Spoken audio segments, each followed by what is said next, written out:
చూద్దామండి. భీమవరం నుండి రామకృష్ణ గారు రాస్తూ ఉన్నారు.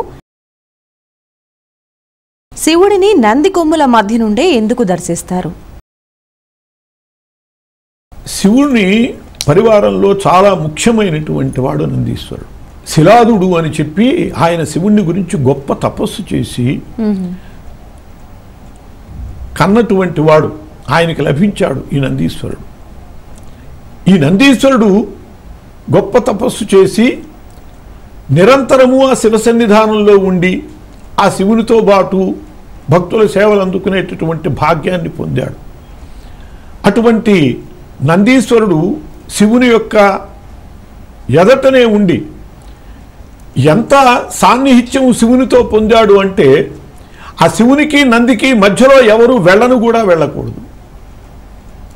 అజాం మధ్యే ద్విజాం మధ్యే దంపత్యోర్ గురు శిష్యయో నంది శంకరయోర్ మధ్యే తస్య పుణ్యం వినశ్యతి అని చెప్పి నందికి శంకరుడికి మధ్యలో కనుక ఎవరన్నా వెడితే వాళ్ళ పుణ్యం కాస్త నశించిపోతుంది.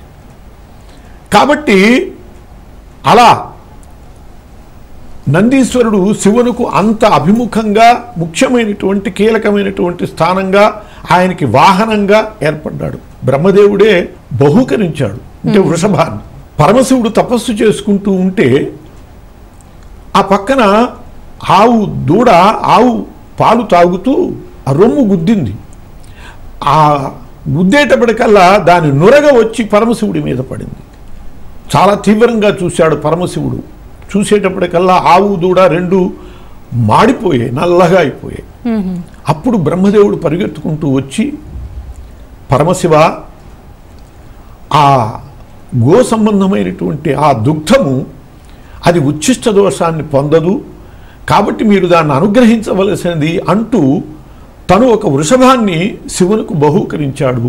అతడే నందీశ్వరుడు. ఆ నందీశ్వరుని యొక్క అనుగ్రహం ద్వారానే పరమశివుణ్ణి దర్శించేటటువంటి వరం ఆయనకున్నది. కాబట్టి ఆయన ద్వారానే దర్శించాలి అంటే ఆయన యొక్క కొమ్ముల మధ్య నుంచి శృంగమధ్యము నుండి రెండవ చేత్తో నందీశ్వరుని యొక్క వృషణములు స్పృశిస్తూ అలా శివుని యొక్క దర్శనం చేసేటట్లయితే పరమశివుడు అనుగ్రహిస్తాడు. నందీశ్వరుని ద్వారానే తనని దర్శించాలి. అటువంటి వరము నందీశ్వరుడికి ఆయన ఇచ్చి ఉన్నాడు. కాబట్టి ఆయన ద్వారానే, ఆయన మధ్యలోంచి పోకూడదు, ఆయన ద్వారానే దర్శనం చేయాలి. నందీశ్వరానుగ్రహంతోనే లోపలికి ఎవరైనా ప్రవేశించాలి.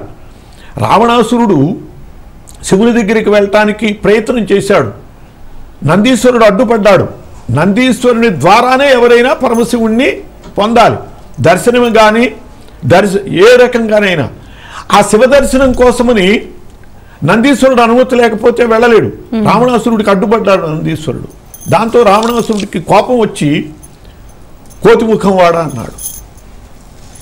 వెంటనే శపించాడు నందీశ్వరుడు, ఏ కోతిముఖం వాడా అని నన్ను నిందించావో ఆ కోతుల వల్లనే నువ్వు సర్వనాశనం అవుతావు అని.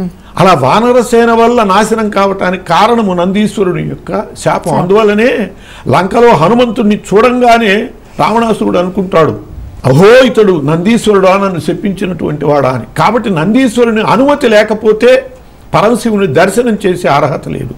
ఆ అనుమతి మనము ఈ విధంగా స్వీకరించి, నందీశ్వరుడు శిలారూపంలో ఉంటాడు, పరమశివుడు లింగ రూపంలో ఉంటాడు.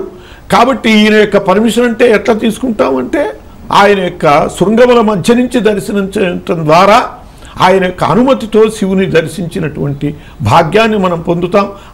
ఆ విధంగా నందీశ్వరుని అనుగ్రహానికి పరమశివుని యొక్క అనుగ్రహానికి కూడా